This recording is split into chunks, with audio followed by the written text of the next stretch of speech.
పట్టాలని నల్లని సీకట్లో ఒకదాన్నే కూసున్న దిక్కులేని పచ్చినయ్యి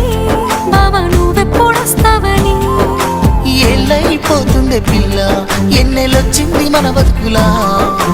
ఏలైపోతుండే పిల్ల ఏలు వట్టంగా వస్తున్నాయా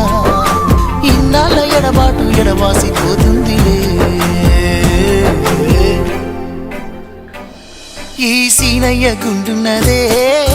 సినదారా నీ కోసము